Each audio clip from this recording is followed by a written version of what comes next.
The Palestinian militant group Hamas has carried out brutal acts of terror against Israeli civilians, and Israeli and American leaders are always keen to tell us how dangerous and evil Hamas is. The inhumanity of Hamas. I have no sympathy for Hamas. That keep shelling Israel with thousands of rockets and mortar shells. But what if I told you that Israel helped create Hamas?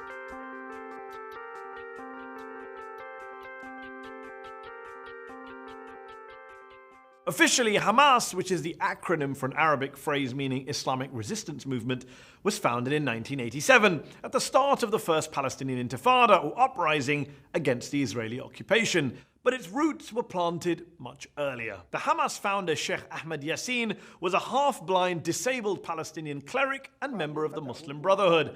The Brotherhood had been repressed by the Egyptians in Gaza prior to 1967, but once the Israelis invaded and occupied the Strip, they didn't just turn a blind eye to these Islamists, they encouraged them. See, the Israelis, especially right-wing Israelis, wanted to undermine the power of the dominant Palestinian political force at that time, the nationalist PLO, at the heart of which was the secular Fatah party of Yasser Arafat, their bête noire.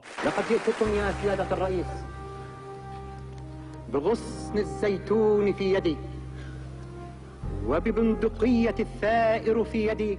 By empowering Sheikh Yassin and the Muslim Brotherhood, Israeli leaders thought they could divide and rule the occupied Palestinians, play them off against each other, secular nationalists against religious Islamists. So in 1978, when Yassin wanted to officially register his Islamic Association, which was basically the precursor to Hamas, the Israelis were only too keen to help. Yassin built and grew a network of Islamist social institutions across Gaza, including schools and clubs and mosques, and Israel helped fund some of those projects. Most American politicians have no clue about any of this, although the former Republican Congressman Ron Paul once made this point on the floor of the House. Hamas was encouraged and really started by Israel because they wanted Hamas to counteract Yasser Arafat. Arafat himself told an Italian newspaper, quote, "Hamas is a creature of Israel." He even claimed that former Israeli Prime Minister Yitzhak Rabin admitted as much to him, calling it a fatal error. Now, you might be wondering, why should I believe mad Ron Paul or the famously shady Yasser Arafat? Well, you don't have to. You can believe top Israeli and US officials who've basically owned up to all this. Brigadier Yitzhak Segev, for example, who was the Israeli military governor in Gaza, and later told a New York Times reporter that he helped finance the Islamic movement. "The Israeli government gave me a budget," he said, "and the military government gives to the mosques." Colonel David Hakam, who worked in Gaza in the late 1980s as an Arab affairs expert in the Israeli military, has admitted that the original sin was Israeli support for Yassin in the late 70s. But at the time, he has argued, nobody thought about the possible results. Well, Avner Cohen did. Cohen was the Israeli official who was responsible for religious affairs in Gaza for more than 2 decades, and who now says, quote, "Hamas, to my great regret, is Israel's creation." Yeah, Cohen's words. He actually wrote an official report to his superiors in the mid-1980s, warning them not to play divide and rule in the occupied territories and calling on Israel to, quote, "break up this monster before this reality jumps in our face." But no one else on the Israeli side really took the possibility of blowback seriously at that time. They never do they? Hamas has since killed far more Israeli civilians than any secular Palestinian militant group, and its leaders have been pretty viciously anti-Israeli and even anti-Semitic in their rhetoric. لن نعترف بإسرائيل. لا مكان لكم بيننا ولا مستقبل لكم بين الأمم إنكم إلى زوال. Sheikh Yassin would eventually be assassinated by an Israeli airstrike in Gaza.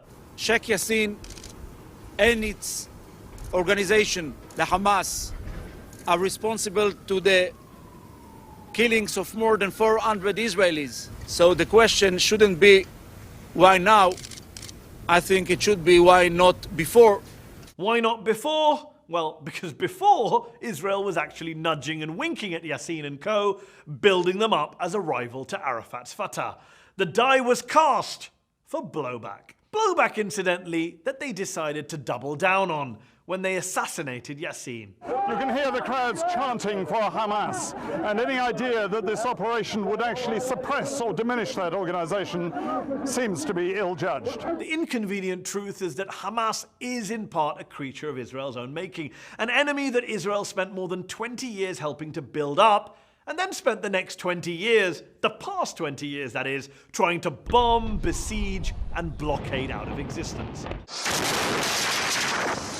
The 3 Gaza wars fought by Israel against Hamas since 2008 killed around 2,000 Palestinian civilians and a dozen Israeli civilians. That's the real human cost of blowback. David Long, a former Middle East expert at the US State Department under Ronald Reagan, told journalist Robert Dreyfus, "I thought the Israelis were playing with fire. I didn't realize they'd end up creating a monster. But I don't think you ought to mess around with potential fanatics. It's a lesson both the Israelis and the Americans never seem to learn, though. And as usual, innocent people, in this case Palestinians and Israelis, continue to lose their lives as a result."